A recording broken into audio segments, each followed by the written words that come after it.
the Real World webinar brought to you by SmartGridNews and Accenture. And our topic today is secrets of customer adoption. Bart, this is really an interesting finding that we have, over the course of the last 5 or 10 years, we have monitored the trust factor for energy providers and utilities. So in some ways, it's not surprising that the trust has become and continues to be an issue. If you think about it, in North America, as an example, the average consumer interacts with the utility no more than 6 to 9 minutes per year in total. So it's a very low-value interaction. And of those interactions, of the top 5, 4 of the 5 are actually negatively predisposed conversations. Your power's out, your bill's high, you're having problems paying your bill, you're moving house. They're interactions where the customer is in some sort of form of distress. In deregulated environments with energy providers that are competing in a liberalized environment where they might be changing prices or their products and service offerings on a fairly regular basis, we find actually that the more they change their prices and the more they change their programs, that reduces the general trust level in the whole marketplace against the utility. We saw the same behavior many years ago when the telecommunications industry went through this, and so it's not surprising that energy providers and utilities do have a low level of trust. So with that, what do you do about it? What we believe will be very important is for energy providers and utilities to really step back and understand what partnerships they can create. Who can they partner with? Is that community groups, family-oriented organizations, or is that more the commercial side of things with big box retailers, telecommunications companies, et cetera? They're going to have to think about an ecosystem of partnerships with other purveyors who may actually have higher levels of trust to help carry the message and help promote energy efficiency and conservation-related programs. Greg, actually, Bart, if I could just jump in for a moment, I did want to mention a question from one of our listeners. Haven't there been studies that show when consumers have access to comparative energy information with their neighbors that the consumers who are below the norm then feel justified to increase their energy use because why should I be sacrificed more than my neighbors? Yeah, that's a great question, Jesse, and thanks to the individual who brought that in. There have been all number of different surveys and studies that really do look at, as you present more information to the consumer, what will they do? And in fact, it's very, very true, and there's some excellent pilots and studies that have proven out that exposure to more information will cause at least a certain segment of consumers to at least sensitize themselves and start to change their behavior. Really, the trick here, though, is how do you do it on a mass, scalable perspective and appeal to more than a segment of the population.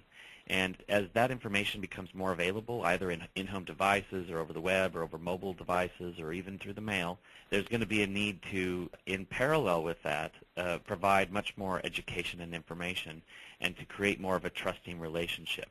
Bart, back to you. Okay, so just moving on to key finding number 3 there, which is around emerging behaviors and emerging barriers that we're seeing around adoption of electricity management programs.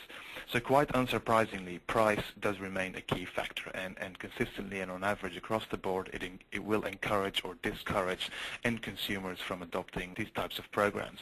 However, what we also find, as you can see on this slide, and quite surprisingly so perhaps, is that utility control comes a very close second on average to price. And this is around the consumers allowing the utility to remotely reduce or limit the use of specific appliances. And I should add that this is heavily tilted towards the negative. That is to say that consumers do not want to relinquish that control, and it really has an impact on how much the incentive of bill reduction will actually work. What I also wanted to add quickly, Greg, before passing it on to you for some implications, is that in North America this number is even substantially higher, and it's almost half, 50%, almost 50% relies on the utility control factor as a barrier to adoption of these kind of programs. So Greg, clearly some very strong implications here. Yeah, definitely, Bart. I mean, the key thing here is that control is an interesting word with a fairly broad perspective, a perception or definition. It could mean security, data privacy, big brother, lifestyle, remote access to different parts of your home.